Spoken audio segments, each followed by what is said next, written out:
paskambino man, sakė, kad yra toksai projektas, kur gali išvykti į užsienį, stažuotės, ar susidomėjęs, kalba aišku susidomėjęs. Vien pati idėja skamba gerai, tai galvoju, pabandom tokį dalyką.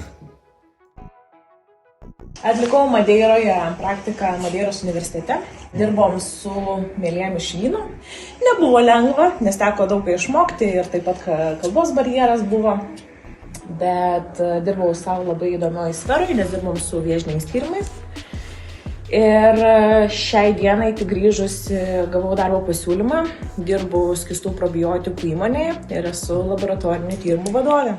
Kas paskatino mane užsiregistruoti į šį projektą, tai iš tikrųjų vien galimybė išvažiuoti į kitą salą, į kitą vietą ir iš tikrųjų gauti stažuotės. Tai galvoju, jei nepamatysiu, aš visą laiką gal galvosiu, kad gal ir visgi reikėjo tenais, tas FOMO jausmas. Būtent ką aš dirbau, yra videografija tenais, tai realiai pramokau, kaip naudotis kamerą, kaip filmuoti, kaip fotografuoti, kaip sukurti montažą, interviu.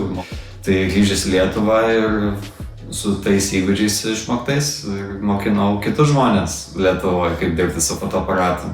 Daugiau atradau savęs, nes nežinau, kad aš iš tikrųjų sugebu. Mane tas projektas išmokė tos drąsos, truputėlį tokių įgūdžių, ne vien iš tos stažuotės, bet ir iš mokymų, ką mums davė tos mokymus. Tai buvo mokymai iš tikrų profesionalų.